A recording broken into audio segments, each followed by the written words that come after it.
आप सुन रहे हैं शिवानी जी के उपन्यास सुरंगमा का भाग 5। गौर बाबू सुरंगमा को अपने परिवार और अतीत की घटनाओं के बारे में बता रहे हैं। अपनी माँ के लिए बताते हुए वे बोले, आगे सुनिए।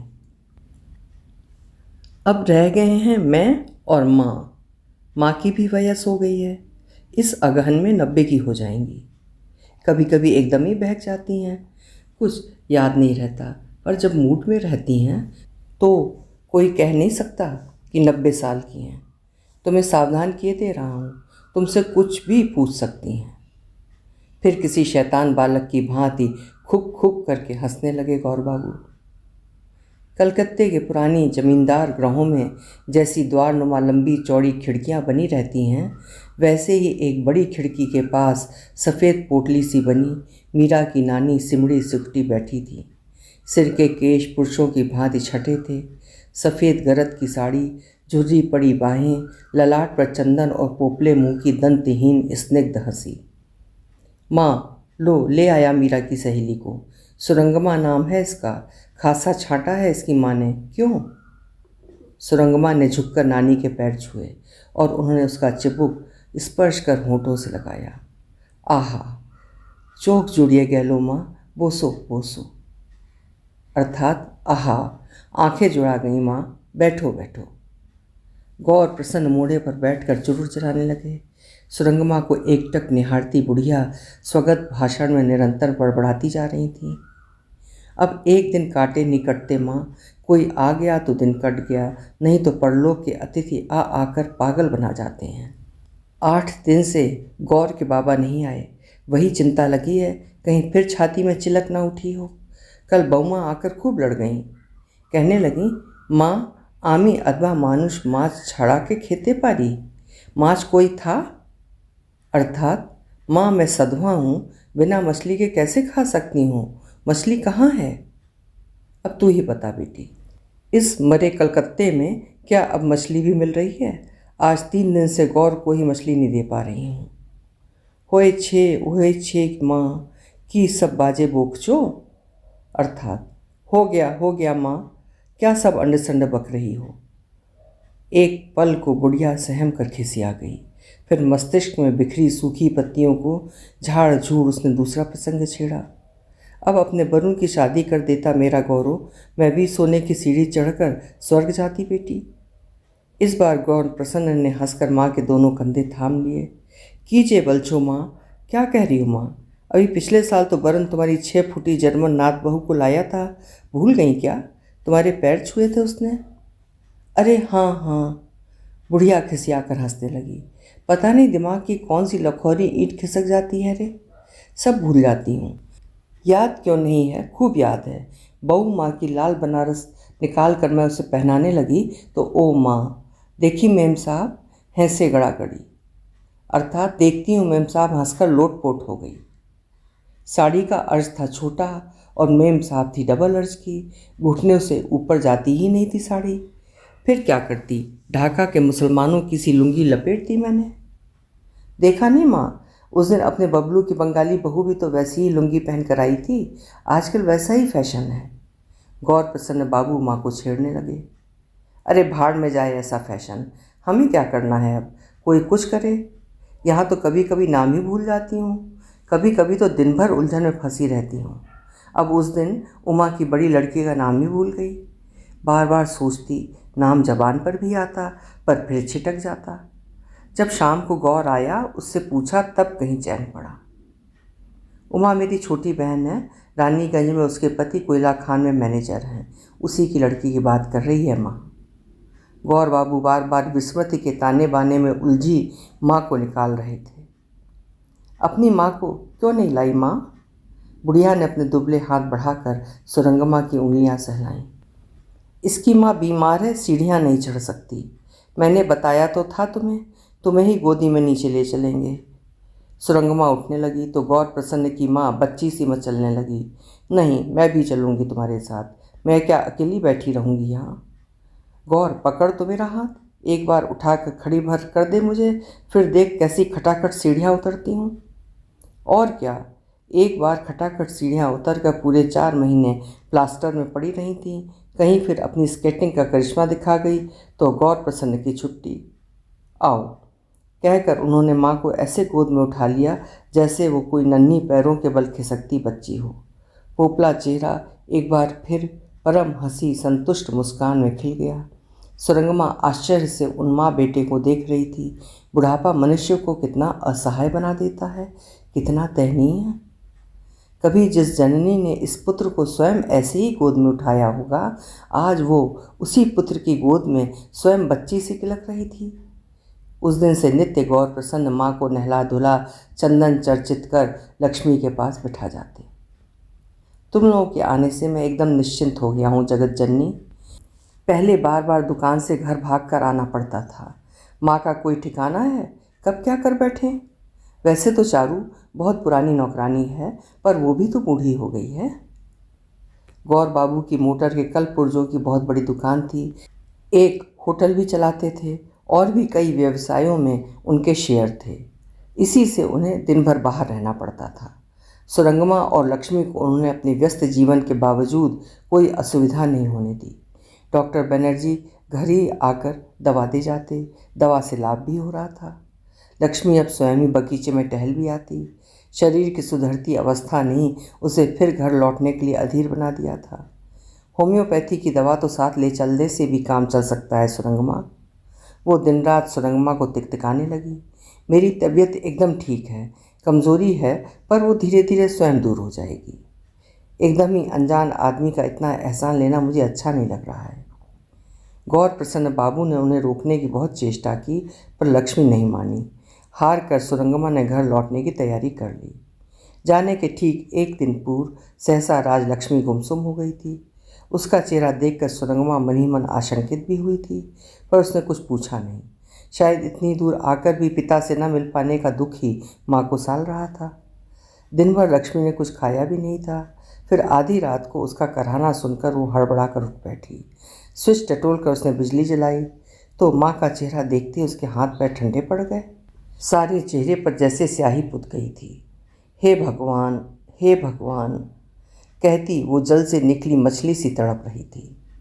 हे ठाकुर, किस पाप का दंड दे रहे हो मुझे। वो इधर उधर हाथ पैर पटकती पलंग से गिरी जा रही थी। लपक कर सुरंगमा ने उसे संभाल लिया। माँ, कहाँ दर्द है, क्या हो गया माँ। पर माँ जैसे उसकी एक बात भी नहीं सुन पा रही थी। माँ को तड़पती छोड़ वो भागकर गौर बाबू को बुला लाई। उन्होंने तड़पती लक्ष्मी को सुरंगमा के साथ मिलजुल कर कार में रखा और अस्पताल भागे। सारी रात लक्ष्मी वैसे ही तड़पती रही। पैथेडीन दे देकर उसे बड़ी कठिनता से सुलाया गया तो गौर बाबू ने सुरंगमा के कंधे पर हाथ रखकर कहा, माँ चलो, थोड़ी देर घर चलकर सुस्ता लो। मैं डॉक्टर से पूछ आया हूँ, तत्काल कोई ऐसा खतरा नहीं है, तड़के ही तुम्हें ले आऊँगा। नहीं मामा बापू, आप जाइए, मैं यहीं रहूँगी। पर यहाँ कहाँ रहोगी। इस अस्पताल में रोगी के साथ आए आदमियों के लिए रात में रखने की कोई व्यवस्था नहीं है। मैं ऐसी कुर्सी पर बैठी रहूँगी। पर कुर्सी पर सो नहीं पाओगी माँ। पहली बार उस साहसी लड़की की छलछलाई आंखें देख गौर बाबू का मन न जाने कैसा हो गया। कभी कभी ठीक ऐसी ही छलछलाई जिद्दी दृष्टि में वरुण की माँ भी उनके आदेश की अवहेलना कर देती थी। सारी रात उसने उसी कुर्सी पर बैठकर काट दी थी। दूसरे दिन एक प्रकार से खींचकर ही उसे गौर बाबू घर ले गए थे। ये क्या बचपना है, घर चलकर नहा धोकर तब चली जाना। कहीं तुम भी बीमार पड़ गई तब कौन देखेगा माँ को। दूसरे दिन लक्ष्मी का उदर शूल तो धीमा पड़ा, किंतु पूरा शरीर पीपल के पत्ते सा कांपने लगा था। सुरंगमा असहाय खड़ी माँ की दुबली पतली देह को ठक ठक कांपते देखकर भी कुछ नहीं कर पा रही थी। 2-3 डॉक्टर खड़े आपस में न जाने क्या फुसफुसा रहे थे। नर्स आकर एक सुई लगा गई तो माँ चिहुकी। एक डॉक्टर ने दूसरे से फुसफुसा कर कहा, होश में है, कोमा में नहीं है। फिर आश्वस्त होकर सब चले गए। कुर्सी पास खिसका कर सुरंगमा ने निश्चेष्ट पड़ी माँ के चेहरे के पास अपना चेहरा सटाकर उसकी शिथिल ठंडी हथेली थाम ली। माँ, उसका गला रुंध गया। वो और कुछ भी नहीं कह पाई। लक्ष्मी के डूबते प्राणों को शायद उसी अश्रुसिक्त पुकार के खनक ऊपर खींच लाई। उसने आंखें खोली, सुरंगमा को देखा और फिर पलकें मूंद ली। माँ कैसा है दर्द, कुछ कम है माँ? उत्तर में उसके सूखे अधर कांपे, आंखों की कोर से ढलक कर आंसू की 2 बूंदें सब कुछ कह गईं। दिन भर फिर मृत्यु उसे बिल्ली के क्रूर पंजे में दबी चुहिया की ही भांति खिलाती रही थी। कभी क्रूर खिलवाड़ में दबोचती और कभी जीवन का क्षणिक प्रलोभन देकर मुक्त कर देती। संध्या होते ही उसकी अवस्था निरंतर गिरती चली गई थी। एक बार उसने अपनी बड़ी बड़ी आंखें खोलकर चारों ओर देखा था, जैसे किसी को ढूंढ रही हो। माँ, मैं यहाँ हूँ तुम्हारे पास, सुरंगमा बार बार उसके कानों के पास आकर कह रही थी, पर लक्ष्मी न जाने क्या बड़बड़ाती जा रही थी। सुरंगमा ने अब अपने कान उसके होठों से सटा लिए। क्या कह रही हो माँ? मैं हूँ तुम्हारा पति। लक्ष्मी के अधर फिर उसी करुण स्मित में खिंचे रह गए थे। जिस अमानवीय साहस से फिर उस लड़की ने माँ के कठोर आघात को झेला था, उसे देखकर गौर प्रसन्न दंग रह गए थे।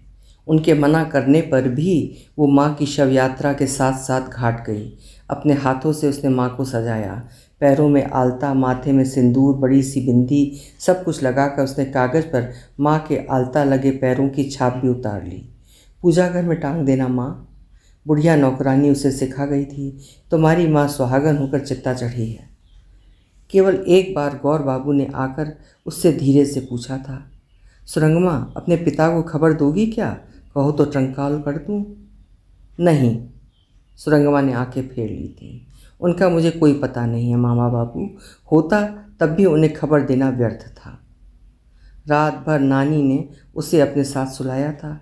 अब तू यहीं रहेगी माँ, तुझे कभी नहीं जाने दूंगी मैं। पर तीसरे ही दिन उस स्नेही परिवार से विदा लेकर वो एक बार फिर लखनऊ पहुँच गई थी। प्रतिवेशियों की संवेदना ने उसे सगे आदमियों के से स्नेह से ही गले लगा लिया था, पर वो उनके लाख आग्रह करने पर भी उस पितृ मातृहीन गृह में अकेली ही सोई थी। उसके आने की खबर पाते ही फिर दूसरे दिन मीरा उसे लेने आई थी। दिमाग खराब हो गया है क्या? इस घर में अब तू अकेले कैसे रहेगी? अपना सामान ऐसे ही उठाकर रख ले, मैं तुझे लेने आई हूँ। पर सुरंगमा ने उसकी एक नहीं सुनी। नहीं मीरा, तूने मेरे लिए बहुत किया है, मैं कहीं नहीं जाऊँगी। मैंने सब सोच लिया है, मैं यहीं रहूँगी। बैंक की नौकरी नहीं भी मिली तो मिस घोष मुझे माँ वाली नौकरी दे ही देंगी। पर तीसरे ही दिन उसे बैंक की नौकरी मिल गई थी और ठीक तीसरे ही महीने उसे मीरा के पिता के प्रयास से मंत्री गृह में उनकी पुत्री का ट्यूशन भी मिल गया था।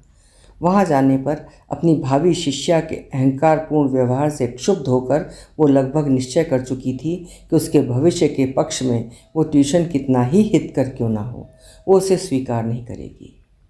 पर तीसरे दिन मंत्री जी के पीए स्वयं उसे ढूंढते उसकी सकरी गली में पहुँच गए थे। सुरंगमा बैंक से लौटकर चाय पी रही थी। बाप रे बाप, कब से भटक रहा हूँ आपको ढूंढने। 2 चक्कर तो बैंक के ही लगाए। क्या बात हुई जो आप आई ही नहीं? पीए के स्वर में उसे एकदम ही तुच्छ समझने वाली अकड़ थी। क्यों? सुरंगमा ने उस दंभी व्यक्ति से फिर बैठने को भी नहीं कहा। मैं कैसे आती? मुझसे तो आने को नहीं कहा गया था। वाह, ये क्या कोई सरकारी नौकरी है जो आपके पास अपॉइंटमेंट लेटर आता? बात तो पक्की हो ही गई थी। आपने पता दिया होता तो स्टाफ कार भी भेज दी जाती। मंत्री जी ने कहलवाया है, आपको जिस समय भी सुविधा हो आपके लिए कार भेज दी जाएगी। 200 रुपये वेतन तो होगा ही। उसके अलावा यदि आप किसी अन्य भी सुविधा के लिए कहेंगी तो उसका भी प्रबंध हो जाएगा। मुझे क्षमा करें, मैं अभी कोई उत्तर नहीं दे पाऊँगी। मुझे 2 दिन का समय दें। जैसा भी होगा मैं परसों आकर स्वयं बता जाऊँगी। फिर चाय का खाली प्याला धरने वो उठ गई थी। उसके उठने की भंगिमा में ही पीए को भी उसने उठकर जाने का स्पष्ट संकेत दे दिया था। वो बेचारा स्वयं ही कुर्सी खींचकर बैठ गया था। मंत्री जी की पुत्री की उस सुंदर भावी ट्यूटर को छोड़कर इतनी जल्दी जाने की उसकी इच्छा नहीं थी। वो हंसकर शायद कोई और उदार चुग्गा फेंकने के मूड में था कि सुरंगमा ने बड़ी रुखाई से उसके सारे उत्साह को झाड़ू लाकर बुहार दिया। मुझे अभी बाहर जाना है, आप जाएं। परसों मैं निश्चित रूप से अपना उत्तर दे जाऊंगी। तीसरे दिन अपनी अस्वीकृति देने ही सुरंगमा मंत्री जी के बंगले पर गई थी। उस दिन भी लॉन में वैसी ही भीड़ थी। बाहर से आए कुछ विदेशी डेलीगेट्स कुर्सियों का घेरा लगाए बैठे थे। एक और दर्शनार्थियों की भीड़ के बीच प्रसन्न मुद्रा में घूम घूम कर बातें कर रहे मंत्री जी की पीठ उसे दिख गई। तभी न जाने किस रसिकता ने उन्हें गुदगुदाया और वो ठहाका लगाकर मुड़े ही थे कि उनकी दृष्टि सहमी खड़ी सुरंगम्मा पर पड़ी। आइए आइए मिस जोशी, कहिए, बेबी से बातें हो गई? कौन सा टाइम सूट करेगा आपको? आज तो विनीता जी भी आई हुई हैं, बड़े मौके से आई हैं आप, चलिए उनसे मिला दूँ। जी मैं। सुरंगमा को उन्होंने बीच में ही टोक दिया। शायद उस चतुर कौटिल्य ने मन ही मन भाप लिया था कि उसे ट्यूशन ग्रहण करने में कोई आपत्ति है। और कहिए, कहाँ रहती हैं आप? यहीं क्यों नहीं चली आती? आपको भी सुविधा होगी और बेबी की ओर से भी हम लोग निश्चिंत हो जाएंगे। विनीता जी को प्रायः ही दौरे में बाहर रहना पड़ता है और मुझे तो देख ही रही हैं आप, दिन रात बंजारे सा भटकता रहता हूँ। कैसी उज्ज्वल हंसी थी उस सांवले आकर्षक मंत्री की। आज तक सुरंगमा को खद्दर की टोपी को देखते ही आग लग जाती थी। उसकी दृष्टि में ये टोपी जिसके सिर पर भी सधती वो उसकी श्रद्धा का पात्र हो ही नहीं सकता था। किंतु इसी बंकिम टोपी से निकला या पूर्वाभ्यास की यत्नपूर्ण चेष्टा से निकाला गया वो केशों का मोहक गुच्छा उस बुद्ध दीप्त चेहरे का आकर्षण द्विगुणित कर देता था। जब से आपको देखा है, मंत्री जी का मधुर कंठस्वर गुनगुनाहट की मरमर ध्वनि से कभी भी ऊपर नहीं उठता था। बेबी की पढ़ाई की सारी चिंता दूर हो गई है।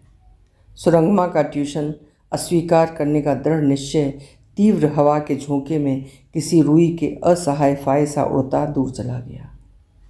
विनीता जी, मंत्री जी ने उसे नम्र स्वर में पुकारा, जैसे कोई साहब का अर्दली अपनी मेम साहब को बुला रहा हो। मिस जोशी आई हैं, बेबी की नई ट्यूटर। बैठिए मिस जोशी, मैं उन्हें बुला लाऊं। वो उसे बिठा स्वयं भारी पर्दे उठा पत्नी को बुलाने भीतर चला गया। कमरे में विनीता जी की आकस्मिक उपस्थिति को पहले सुरंगमा देख नहीं पाई। न जाने किस गोपन द्वार से कमरे से प्रविष्ट हो वो उसके सामने की कुर्सी पर बैठ उसे अनुसंधानी दृश्य में चीरने फाड़ने लगी थीं। उस गौर वर्णी तेजस्वी महिला का गोल मटोल चेहरा मांस की अनावश्यक परतें चढ़ने से पूर्व भी आकर्षक रहा होगा या नहीं, ये समझना कठिन था। आंखों के भारी चश्मे को देखकर लग रहा था वो मायोपिक हैं। तांबूल रंजित अधरों पर कुटिल रहस्यपूर्ण बंकिम स्मित को और भी कुटिल बनाकर उन्होंने पूछा, अरे तुम तो अपनी बेबी की उम्र की लग रही हो, अभी पढ़ रही हो क्या? अजी नहीं विनीता जी, एमएससी कर स्टेट बैंक की ऊंची कुर्सी पर बैठी नौकरी कर रही हैं मिस जोशी। अपने डॉक्टर सिन्हा ने ही मुझे इनका नाम सुझाया था। ब्रिलियंट लड़की हैं, पिछले साल एमएससी में टॉप किया है। एक ही सांस में सुरंगमा की प्रतिभा की सुदीर्घ ख्याति का प्रशस्त पत्र उगल मंत्री जी पत्नी के साथ ही सोफे में धंस गए। सुरंगमा का चेहरा लाल पड़ गया। रूखे बालों की ढीली वेणी ईषत बंकिम होकर उसके रक्तिम कपोल स्पर्श करती अधखुली सी सामने लटक रही थी। मीरा की नानी ने उसे चलते चलते अपनी सद्भावस्था की एक ढाकाई काली साड़ी जबरदस्ती थमा दी थी। तेरे गोरे रंग पर एक खूब फबेगी, अब ये ढाकाई क्या कहीं मिलती है? पड़ी पड़ी बक्से में सड़ रही है, तू पहनकर फाड़ डाल। एक मैंने मीरा को दे रखी है, इससे तू रख।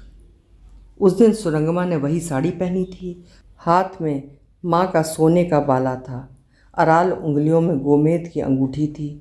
ना जाने किस ज्योतिषी से उसकी कुंडली की गणना करा लक्ष्मी ने उसे ज़बरदस्ती वो अंगूठी पहना दी थी और गले में था वेरोनिका की माँ का क्रॉस जड़ित चेन।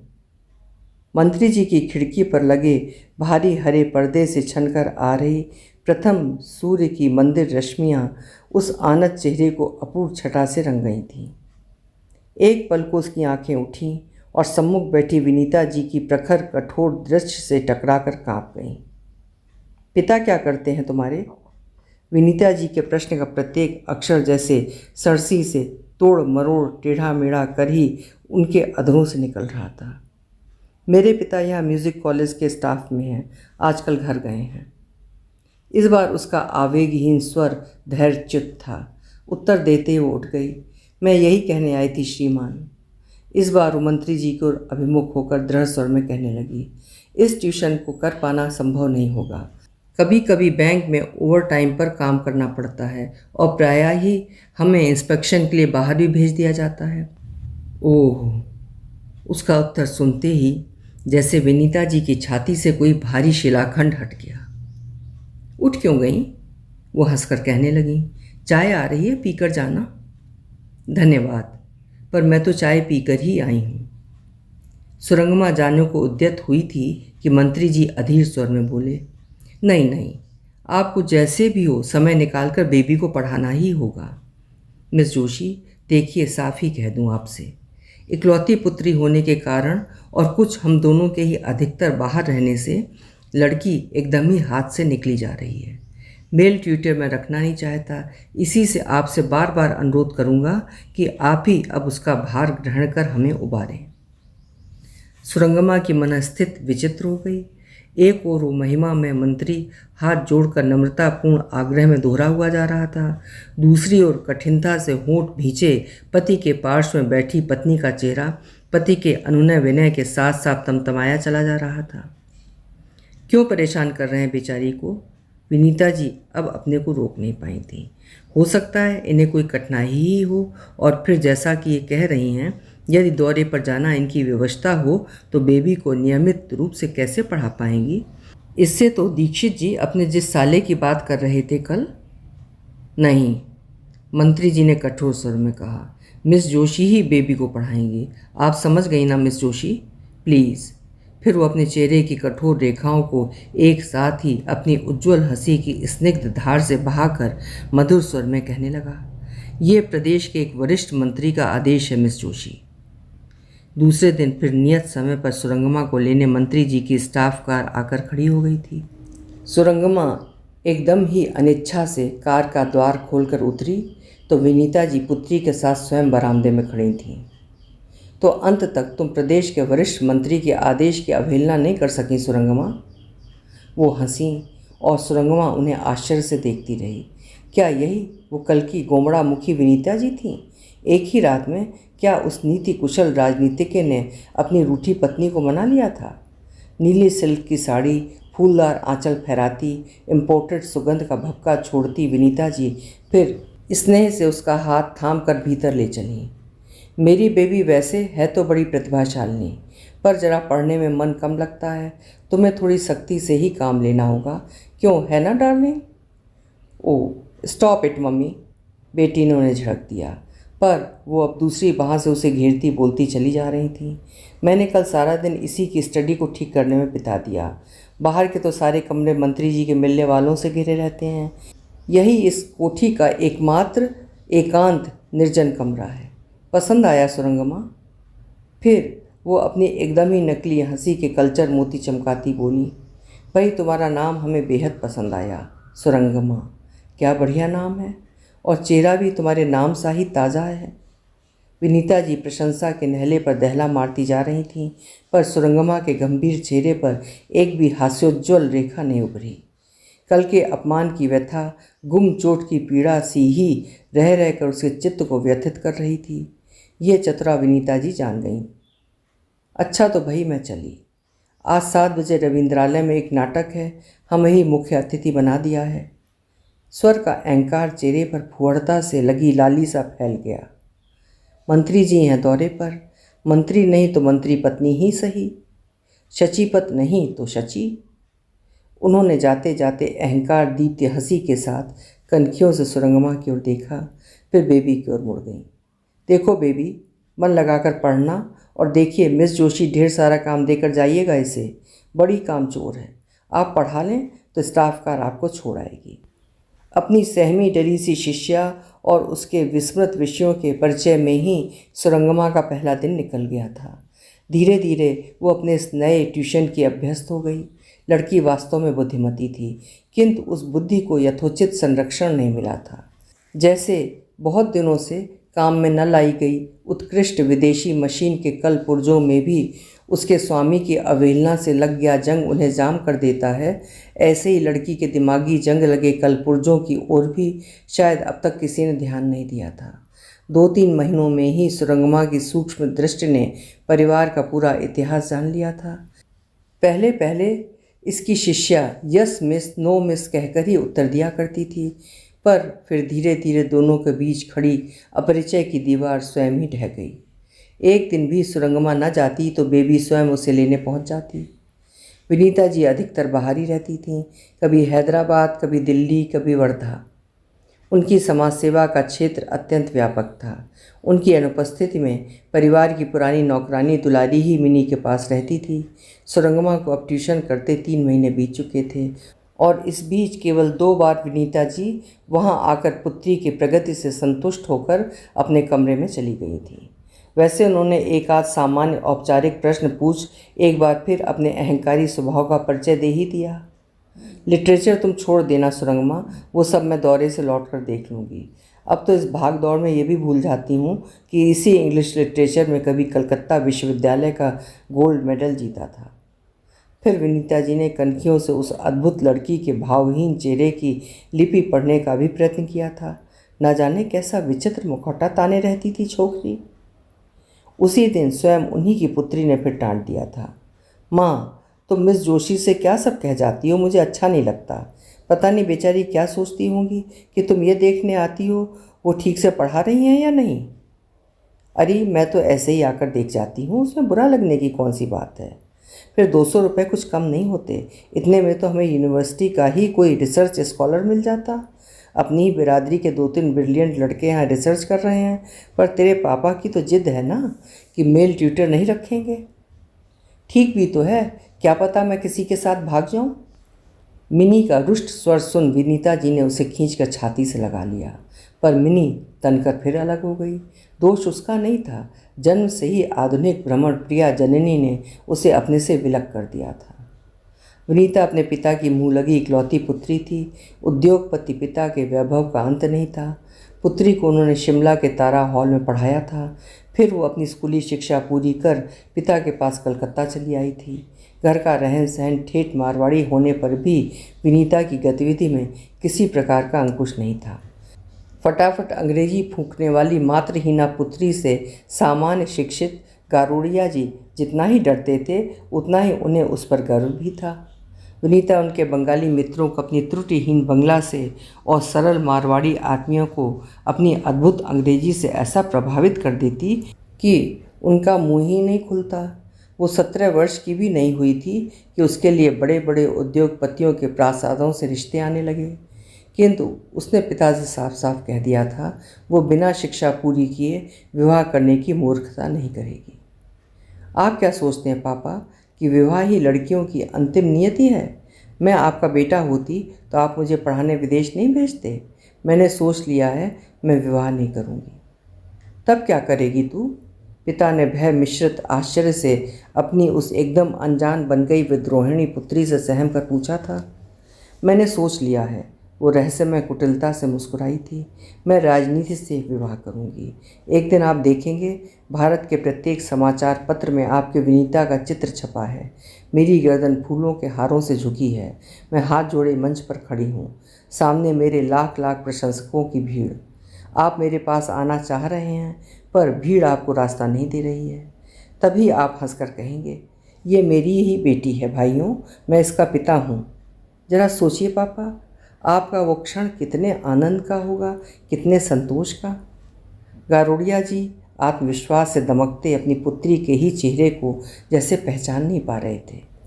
विनीता को फिर उन्होंने उसी की जिद पर पढ़ने विदेश भेज दिया, किंतु उस चंचल किशोरी का मन वहाँ भी नहीं टिका।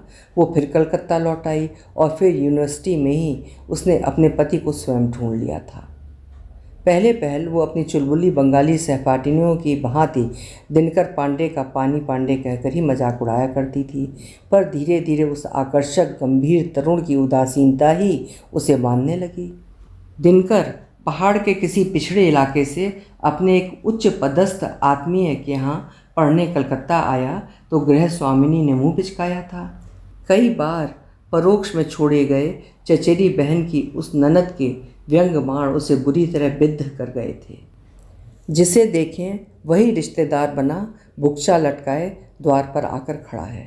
आप ही बताइए, इन 2 कमरों के फ्लैट में किससे कहूँ आए और किसे कहूँ जाए?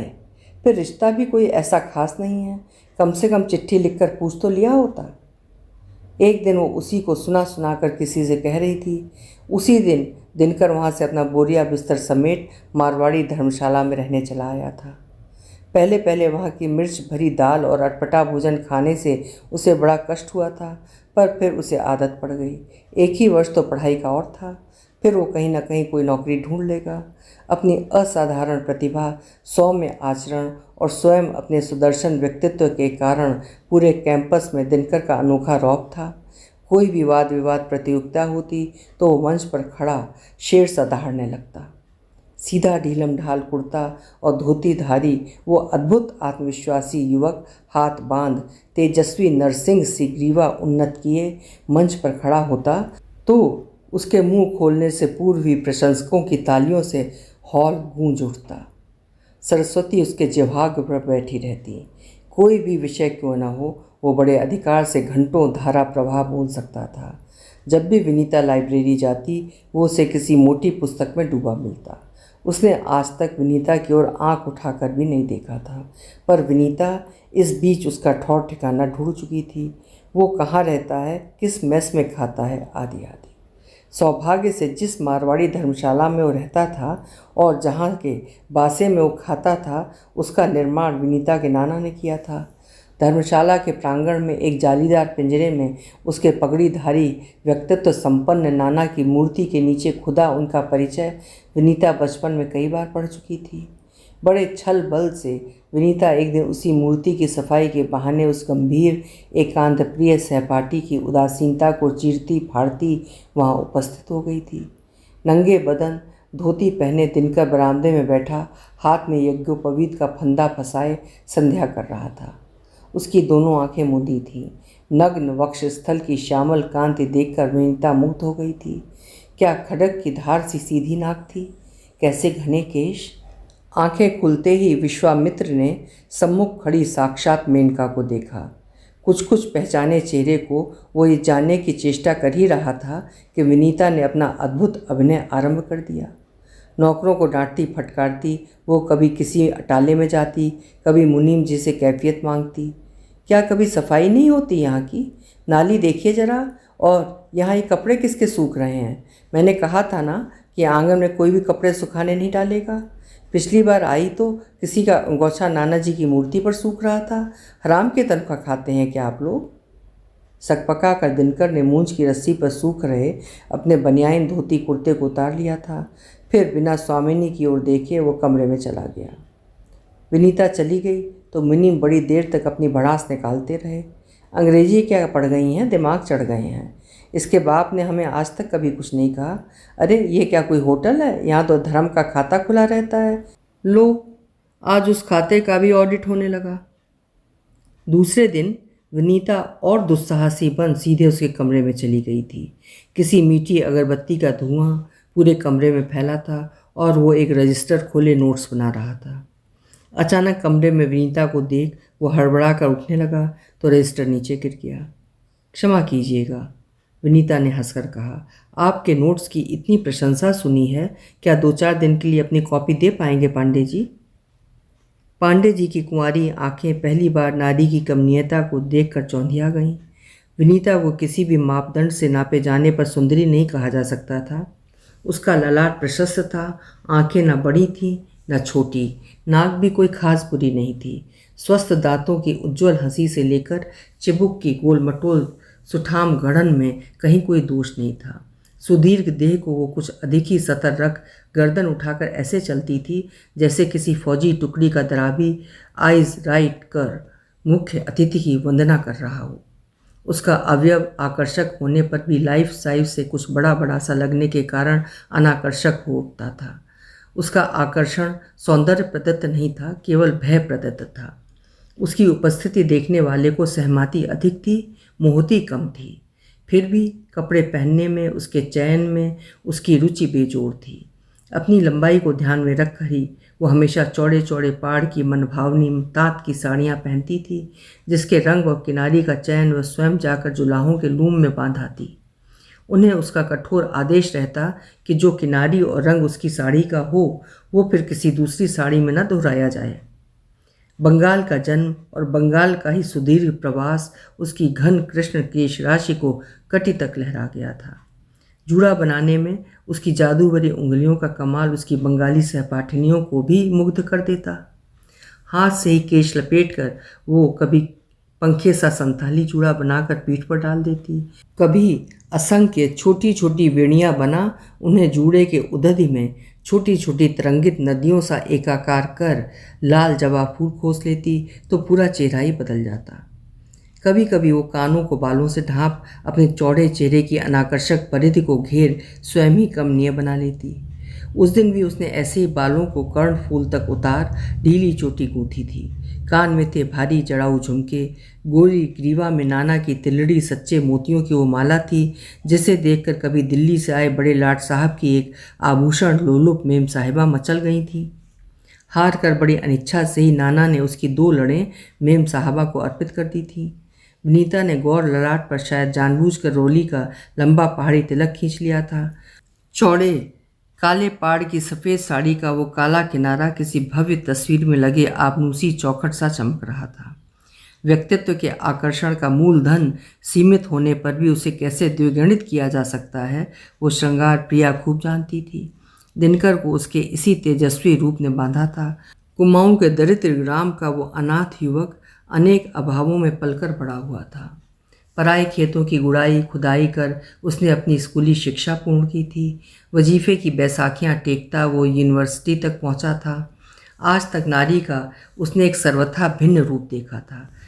काले जीर्ण लहंगों में डलिया में दूध पीते शिशु को छोड़ दिन भर कुमाऊं की दुर्गम जानलेवा घाटियों में घास काटती नारी, सास की फटकार मार ही से नहीं गर्म चिमटे की दग्ध छुअन से चीखती चिल्लाती नारी, पुरुष के अन्याय अत्याचार को असीम सहनशीलता से झेलती नारी। किंतु नारी की सर्वथा भिन्न नवीन मोहक विलासमयी छटा वो पहली बार देख रहा था। अलस पदचाप, दिव्य दर्पपूर्ण स्मित, हाथ में झूल रहा साड़ी से मेल खाता पर्स, उत्तुंग एड़ियों पर सुदीर्घ देह का पल पल बदलता रूप उसे बांधता चला गया।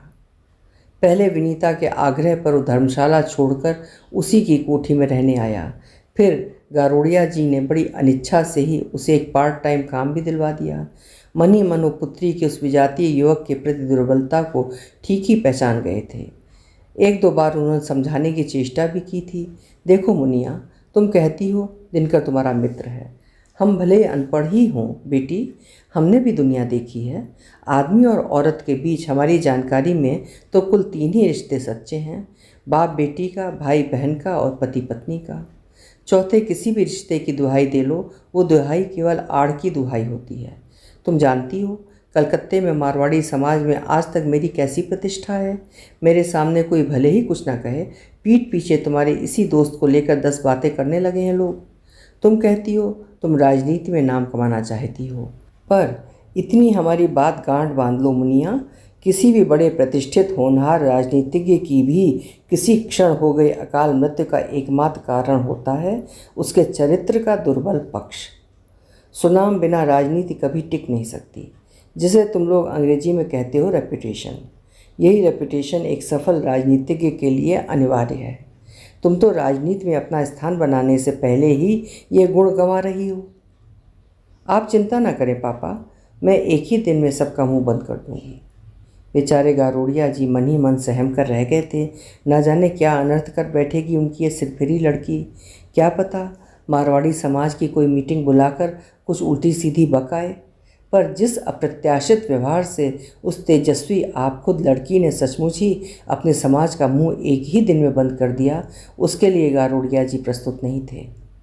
दिन रात लाखों का वारा न्यारा करने वाले संपूर्ण शेयर मार्केट की सनकी नाड़ी को, एक एक धड़कन को एक ही अनुभूत कनखी की पकड़ से पहचानने वाले उस चतुर व्यवसायी की सजग बुद्धि को भी विनीता अंगूठा दिखा गई। संध्या को हाथ में 2 भर लड्डू लिए लौटी। माथे पर था रोली का तिलक, मांग में सिंदूर, गले में काले पोत की माला और साथ में था आकर्षक हंसमुख पहाड़ी छोकरा। गारोड़िया जी के मन में आ रहा था एक झापड़ कसकर छोकरे की बत्ती सी बाहर कर दे। दिनकर पापा के पैर छुओ, लो पापा, अब कुछ कहे तुम्हारा समाज। मैंने सबका मुंह बंद कर दिया है। हम दोनों अभी काली बाड़ी से एक दूसरे का वर्ण कर लौटे हैं। यही दिनकर पांडे के जीवन का महत्वपूर्ण मोड़ था। इसके बाद उसने कभी फिर पीछे मुड़कर नहीं देखा। पहले गारोड़िया जी उस विवाह को लेकर आषाढ़ के प्रथम मेघ से ही गरजे थे, निकल जा बेहया मेरे घर से, अपनी दौलत कलकत्ते के भिखमंगों में बांट दूंगा, वृंदावन मथुरा के मंदिरों में चढ़ाकर उड़ा दूंगा, पर तुझे एक पैसा भी नहीं दूंगा। पर फिर शांत होने पर उन्होंने स्नेह विगलित हो उन्हीं पिताओं की भांति विजातीय जमाता को कंठ से लगा पूरा राजपाट सौंप दिया था, जो संतान के ऐसे स्वेच्छाचारी विवाहों के पश्चात ऐसे ही गरज तरज अंत में स्नेह वृष्टि की सहस्त्र धाराओं में बरसते विधि संतान को फिर गले से लगा लेते हैं। अब वो आए दिन अपनी पुत्री के अंतर्जातीय विवाह के पक्ष में पुष्ट दलीलें देकर अपने समाज को प्रभावित करने लगे। अब आप ही बताइए, ऐसा हीरा दामाद मुझे अपने समाज में जुट सकता था भला? हमारे समाज का वैभव ही तो हमारे कुलदीपकों को स्वयं अधःपतन के गर्त में ढकेल देता है। जानते हैं कि चाहे पढ़ें या लठ मूसल से घूमें, पिता की दांतों से पकड़कर जोड़ी गई अटूट संपत्ति का उत्तराधिकारी एक ना एक दिन उन्हें ही बनना है। अब मेरे इस दामाद को लीजिए, सड़क के लैंप पोस्ट के उजाले में पढ़ पढ़कर हाई स्कूल पास किया, उस पर भी सब विषयों में डिस्टिंक्शन। कुमाऊं सेंटनरी का सोने का तमगा जीता, इंटर पास किया, 3 घरों में बर्तन मलकर। ऐसी आग में तपा खरा सोना भला किस कसौटी पर नहीं चमकेगा? ये भी संसार का कैसा विचित्र नियम है कि संतान माता पिता को लाख सता ले, माता पिता दुर्दुख संतान का मुंह जीवन भर न देखने की लाख कस्में खा लें, एक ना एक दिन उसी संतान की ममता उन्हें चुंबक की भांति खींच अपने 100 खून स्वयं माफ़ करा लेती है। गारोड़िया जी जब तक जीवित रहे, दिनकर गृह जमाता के रूप में उनका विस्तृत कारोबार संभालता रहा, और जब उनकी मृत्यु हुई तब से अब तक अवचेतन में अवश्य पड़ी उसकी महत्वाकांक्षा ने फिर सिर उठा लिया। इस बीच छात्रावस्था में देश के लिए झेली गई जेल यात्रा ने उसे चट अपना वीज़ा थमा दिया। सोमेश्वर के चनौंदा आश्रम में जिन किशोरों को गोरे सिपाहियों के उद्दंड बैठनों ने गंभीर रूप से आहत किया, उनमें दिनकर अग्रणी था। अब भी उसकी पीठ में, कंधे में, माथे में उन विदेशी बैठनों के अनेक अमूल्य स्मृति चिन्ह भरे पड़े थे। सुअवसर देख खान में छिपे हुए अनमोल हीरे स्वयं ही जगमगाने लगे।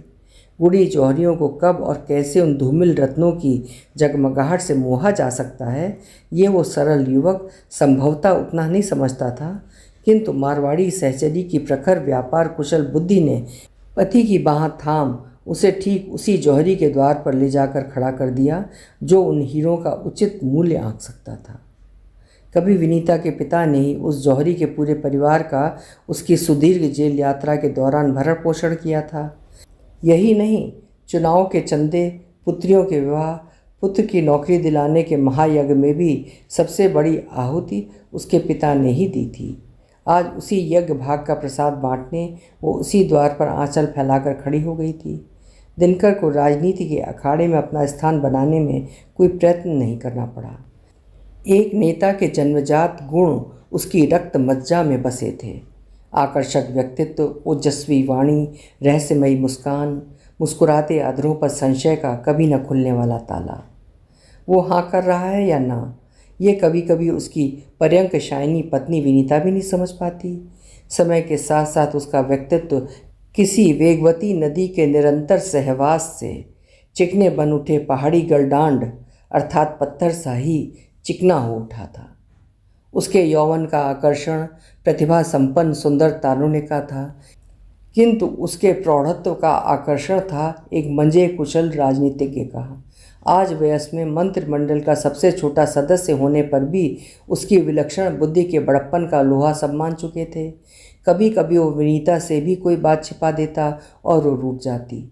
हद है, अब आप मुझसे भी बातें छिपाने लगे हैं। उस पर कभी कभी नौकरों के सामने भी मुझे ऐसे छिड़क देते हैं। कभी तो आपके लाड़ दुलार का अंत नहीं रहता और कभी ये झिड़कियाँ। विनीता की आंखें छलक उठतीं और उसी क्षण उसका वो बहुरूपिया सहचर उसे बाहों में बांधकर उसके कान से अधर सटा लेता। विनीता, इसका क्या निष्कर्ष निकलता है जानती हो? मैं अब राजनीति के अखाड़े में ताल ठोक कर किसी भी खुरपेच को ललकार सकता हूँ। मैं आज तक नीति शतक के एक ही श्लोक की गायत्री जपता रहा हूँ। सत्यानृता च परुषा प्रियवादिनी च हिंसा दयालुरपि चार्थ परा वदान्या नित्य व्यथा प्रचुर नित्य धना गमा च वेश्यांगनेव नृत्य नीतिर्नेक रूपा।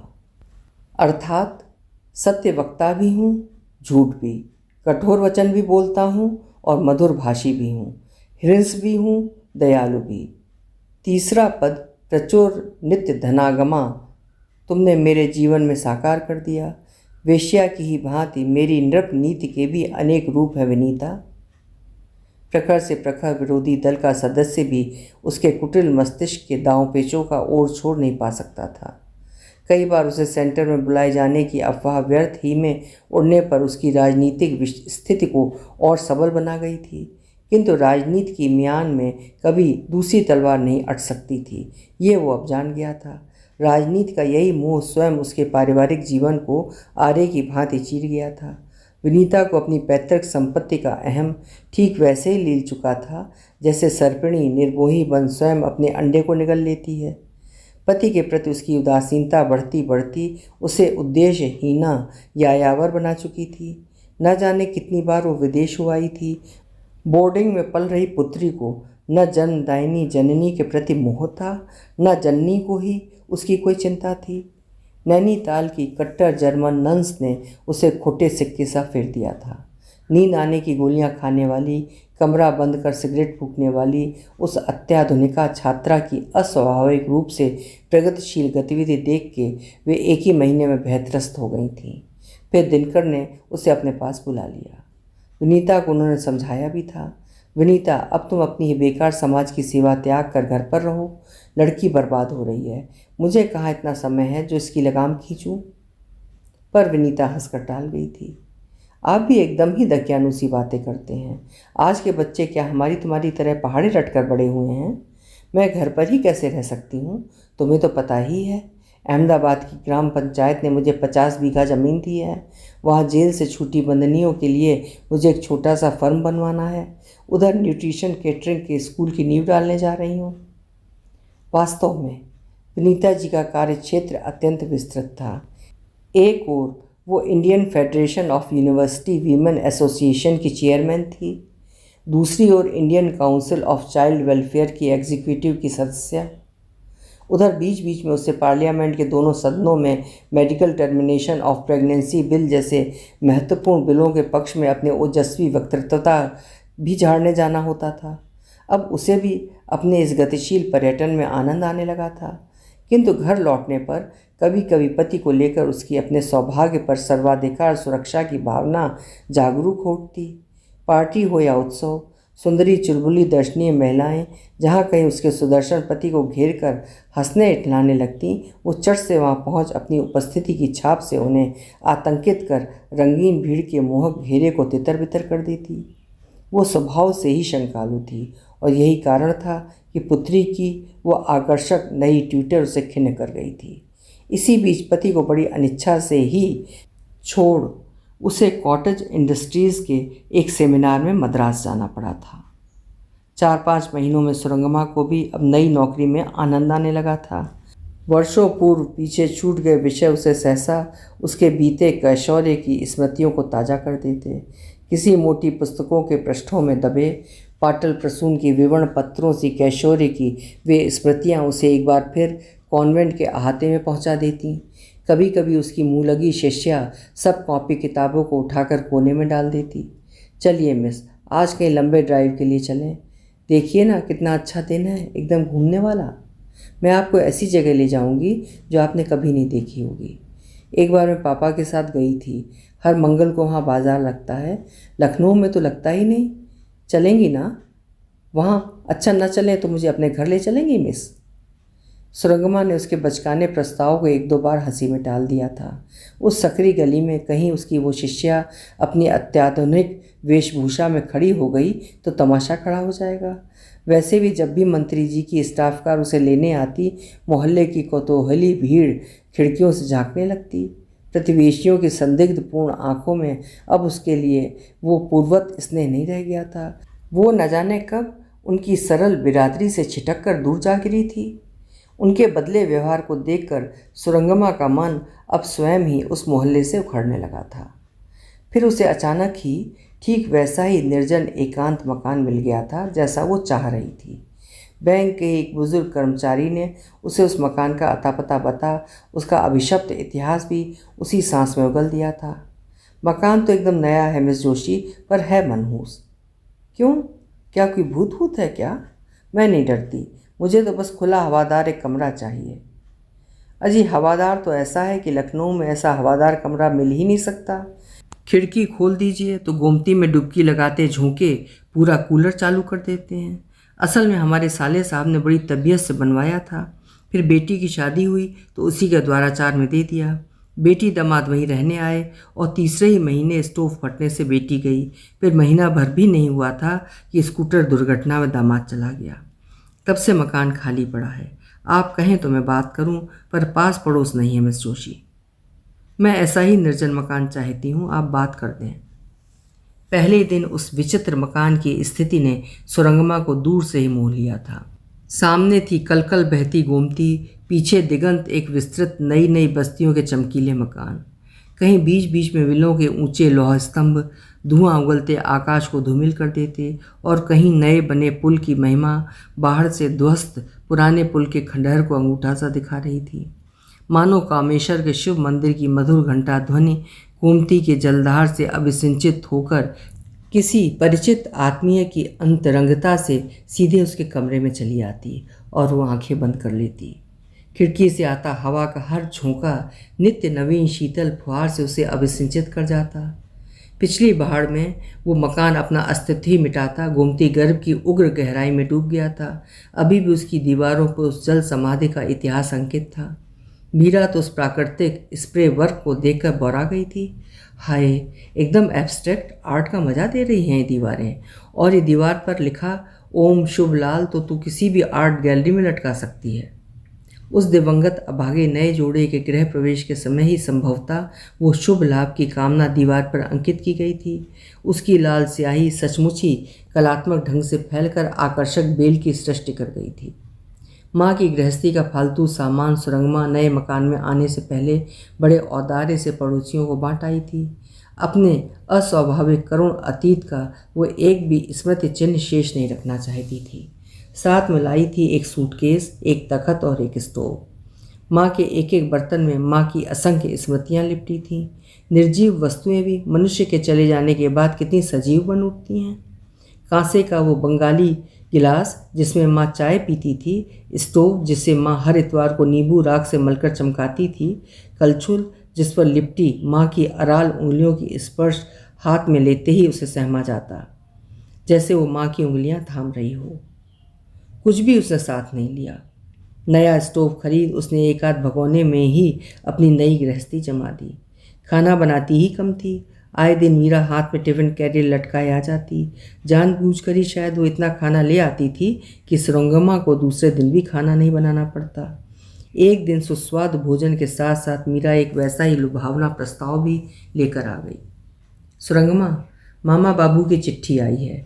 मामी के भाई का लड़का कार्तिक पिछले साल जर्मनी गया था वरुण के पास। वहाँ से इंजीनियरिंग का डिप्लोमा लेकर बर्दवान में खूब अच्छी नौकरी पा गया है। अभी विवाह नहीं हुआ है। मामा ने शायद तेरी बात की थी। कार्तिक को कोई आपत्ति नहीं है, बस एक बार तुझे देखना भर चाहता है। पर मुझे तो आपत्ति है, मैं किसी को नहीं देखना चाहती। सुरंगमा ने हंसकर अखबार खोल लिया था। मीरा उसकी इस उदासीनता से मन ही मन रुष्ट भी हुई थी। कार्तिक दा को देखा होता लड़की ने, तब शायद ऐसी उदासीनता से अखबार नहीं खोल पाती। कलकत्ते की एक से एक सुंदरी स्मार्ट लड़कियां कार्तिक दा पर जान छिड़कती थीं। तपन सिन्हा ने तो उसके सम्मुख चित्र जगत में आने के लिए कई बार प्रलोभन का चुग्गा बिखेरा था। जैसी कि आकर्षक चेहरा था वैसी ही प्रतिभा भी थी। उसकी माँ लॉर्ड सिन्हा के परिवार की थी और पिता के सुविख्यात ब्रह्म समाजी परिवार के पूरे कलकत्ते में सुख्याति थी। मीरा की चुप्पी देख कर ही फिर सुरंगमा मन ही मन समझ गई थी कि उसकी उदार हितैषणी सखी उसके उत्तर से रूठ गई है। अखबार एक और खिसका उसने तनी मीरा के हाथ थाम लिए। बुरा मान गई मीरा, पर मैं मन ही मन निश्चय कर चुकी हूँ कि कभी विवाह करने की मूर्खता नहीं करूँगी। तुझे तो पता ही है, मेरी माँ की असामयिक मृत्यु का कारण ही उनका विवाह था। दूध की जली माँ ने भले ही मट्ठा फूक फूक कर ना पिया हो, मैं तो पी सकती हूँ।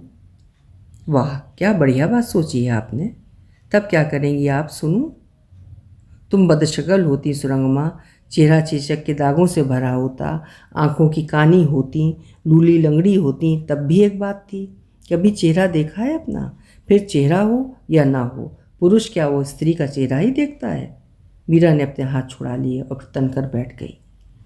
मीरा, मुझे अपने पर विश्वास है। पुरुष कितना ही कुटिल कामी क्यों ना हो, जब तक नारी नहीं चाहती कोई उसका सर्वनाश नहीं कर सकता। फिर मेरी दूसरी व्यवस्था भी तो तुमसे छिपी नहीं है। कब मेरे पिता सहसा धूमकेतु से प्रकट हो जाएंगे, इसका कुछ ठीक है? नहीं, मैंने यही सोचकर दृढ़ निश्चय कर लिया है, मैं आजन्म कुंवारी रहूँगी। बैंक की नौकरी मुझे अनेक सुविधाएं देगी, वर्ष में एक बार फ्री ट्रैवलिंग, खाने पीने की पूरी सुविधा। जब मन उबेगा घूमने निकल जाऊंगी। फिर तू तो है ही। जी हाँ, मैं क्या आपकी तरह मूर्ख हूँ? मैंने डैडी से हाँ कह दिया है। सुनील गुहा न जाने कितने चक्कर लगा चुका है। पहले मैं उसका नाम सुनकर ही भड़क गई थी, क्या दुहेजू ही बचा है मेरे लिए। फिर उसकी पहली पत्नी पूर्वा कितनी सुंदर थी, पर फिर मैंने सोचा विधुर ही तो है, एक बच्ची भी है, उसे नानी पाल रही है। वो तो अभी विवाह के लिए जिद कर रहा था, पर डैडी एकदम बैंग वेडिंग रचाना चाह रहे हैं, शायद मई में। वाह, ये तो बड़ी अच्छी खबर सुनाई तूने वीरा। पर सुनील गुहा तो शायद कनाडा ही में बस गए हैं, क्या तू भी वहीं चली जाएगी? और नहीं तो क्या, इसी से तो कह रही हूँ सुरंगमा, एक बार कार्तिक को अवसर दे, तू कहे तो मैं आज ही तार कर दूँ। नहीं मीरा। उसका स्वर सुनकर मीरा को कुछ कहने का साहस नहीं हुआ था। मैं अपने इस निश्चय से कभी डिगूंगी नहीं। पुरुष कभी मेरा पति नहीं बन सकता। माँ का सुख जी भर देख लिया है। मीरा ने एक लंबी सांस खींचकर बटुआ उठा लिया। अब मैं चलूँ सुरंगमा? तुझे भी तो कहीं जाना है ना। चल, मैं हजरतगंज तक छोड़ देती हूँ। कल बैंक के काम से 4 दिन के लिए उन्नाव जा रही हूँ। एक आध चीज़ें खरीदनी है, तू मेरी चिंता मत कर। मिनी ने कहा है उसे भी हजरतगंज जाना है, 6 बजे मुझे यहीं से ले लेगी। शिष्या का नाम लेते ही सुरंगमा का चेहरा स्निग्ध हो उठा। हाँ भाई, क्यों नहीं। हमारी है सीधी सादी फिएट और तुम्हें लेने आएगी मंत्री जी की स्लीक गाड़ी। चलूँ? वो आनंद की पुट देती उठी, किंतु चेहरा देखकर ही सुरंगमा समझ गई कि वो रूठ कर जा रही है। 3-4 दिन बाहर रहने के बाद सुरंगमा लौटी तो बैंक जाने को मन ही नहीं किया। सिर धोकर वो खिड़की के पास खड़ी बाल सुखा रही थी कि द्वार भड़ाम से खोलकर उसकी शिष्या तेजी से भागती उसे लिपट गई। हाय मिस, बाल खोलकर आप कितनी सुंदर लग रही हैं। हमारे ऊपर के गोल कमरे में असित हालदार की बनाई गई एक उमर खयाम वाली तस्वीर है। आज आप आएंगी तो दिखाऊंगी, एकदम आप ही का सा चेहरा है, डैडी भी कह रहे थे। सुरंगमा का चेहरा लाल पड़ गया। छोड़ो तो मिनी, कंघी से बाल तो निकाल लूँ। उसने हंसकर अपने को शिष्या के स्नेहपूर्ण प्रगाढ़ आलिंगन से छुड़ाने की चेष्टा की, पर उसने उसे और भी मजबूती से पकड़ लिया। पहले एक प्रॉमिस कीजिए, तब छोड़ूंगी। अरे बाबा, पहले छोड़ो तो सही, सांस भी नहीं ले पा रही हूँ। एक बड़ी अच्छी खबर लेकर आई हूँ मिस। उसकी काली पुतलियाँ टॉर्च के बल्ब से चमकने लगीं। दशहरे की छुट्टियों में डैडी को एक मीटिंग में नैनीताल जाना है। मम्मी इस बार दशहरे में नहीं आ पाएंगी, उन्हें किसी डेलीगेशन के साथ हॉलैंड जाना है। इसी से डैडी हमें भी अपने साथ नैनीताल ले जाएंगे। चलेंगी ना मिस? मैं? सुरंगमा जैसे आकाश से गिरी। क्यों, आपकी भी तो छुट्टियां हैं। डैडी ने कहा है यदि आप कहीं तभी मुझे ले जाएंगे, नहीं तो वहाँ से उन्हें दिन रात इधर उधर भागना होगा। मुझे किसके पास छोड़ेंगे? Please miss. कुछ उसका रुआंसा स्वर, कुछ स्नेहपूर्ण आग्रह और कुछ स्वयं की दुर्बलता फिर उसे शतमुखी विनिपात की ओर खींच ले गई थी। आज तक उसने कभी पहाड़ नहीं देखे थे। इसी से काठगोदाम छूटते ही क्रमशः उत्तुंग होती बल खाती सड़क के घेरे उसे किसी डेंटिस्ट की ऊंची होती कुर्सी की ही भांति ऊपर उठाने लगे। कार के कांच से दिख रहा कुमाऊं की विस्तृत पर्वत श्रेणियों का वैभव उसे मुग्ध कर गया। साएं साएं करती हवा के झोंकों में झूमते नाचते देवदार के सुदीर्घ वृक्ष, वीर भट्टी के लाल छतों वाले साहबी बंगले और बीच बीच में दूर से दिख रही नैनीताल की अद्भुत छटा उसे पागल बना गई। शायद उसकी मुग्ध दृष्टि और चेहरे के बदलते भावों को देखकर ही दिनकर बड़े उत्साह से किसी गाइड की भांति उसे जन्मभूमि का परिचय देने लगा था। वो देख रही हो ना, उस चोटी पर विवेकानंद अस्पताल बना है, और वो रहा मुक्तेश्वर, गागर और विनायक। जब हम छोटे थे तब गाना गाया करते थे मिनी, बड़ आ गया विनय का वटी लागो परदेसा। हम पहाड़ियों का विदेश तब इसी सीमा से आरंभ हो जाता था। देश विदेश की प्रचुर यात्राओं का गर्व दिनकर के स्वर को अहमदीप्त कर गया था। उपन्यास सुरंगमा की कहानी जारी रहेगी अगले भाग 6 में।